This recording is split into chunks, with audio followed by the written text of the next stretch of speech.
మనం ఎంత ఎన్ని అచీవ్ చేసినా మన వైఫ్కి ఎప్పుడు పెద్ద ఇంప్రెస్ అవ్వదు। শাকিব খানের তুফান মুভির যে দ্বিতীয় গানটি আসছে তুফান, এই গানটি শুনে অবশেষে মুখ খুললেন বলিউডের জনপ্রিয় একজন নায়ক।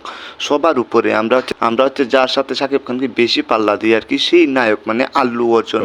ఎందుకంటే మీరు చూడండి ఏ సూపర్ హీరో ఎవరైనా తీసుకున్నా కూడా సూపర్ హీరో గర్ల్ ఫ్రెండ్ కూడా నువ్వు আল্লু অর্জুন অবশেষে এই মুভির গানটি শুনে আর টিকে থাকতে পারলেন না, সো মিডিয়াতে এসে মুখ খুললেন, বললেন যে শাকিব ভাই আসলে অসাধারণ একজন অভিনেতা, superstar big superstar Shakib Khan, এমন কিছু কিন্তু বললেন। সবচাইতে গুরুত্বপূর্ণ যে বিষয় সেটা হচ্ছে আল্লু অর্জুন নিজেই বললেন যে আমার যে পুষ্পা মুভিটা আছে সেই পুষ্পা মুভি চাইতে শাকিব খানের তুফান মুভিটা এগিয়ে থাকবে, কারণ শাকিব খানের যে লুক, শাকিব খানের যে গেট আপ, শাকিব খানের হাতের যে অস্ত্র, তার যে অঙ্গি ভঙ্গি, এগুলো দেখে নাকি আল্লু অর্জুন রীতিমতো হতবাক হয়ে গেলেন যে এমন কিছু হতে পারে আমি কখনো কল্পনাও করি নাই, বা শাকিব খান হচ্ছে এমন কিছু করবে তা আল্লু অর্জুন জীবনেও ভাবেন নাই।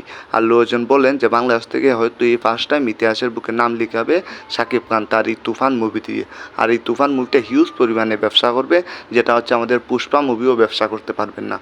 আল্লু অর্জুন কিন্তু নিজেই স্বীকার করলেন যে তার চাইতে উপরে শাকিব খান এবং পুষ্পা মুভির চাইতে বেশি ইনকাম করবে শাকিব খানের হচ্ছে তুফান মুভি। সো আপনাদের মতামত কি, আসলে কি এমন কিছু হতে পারে, সেটা হচ্ছে আপনারা একটু কমেন্টে জানিয়ে দিবেন। আর যদি ভালো লাগে তাহলে like comment share and subscribe করে দিবেন। দেখা হবে আবারও।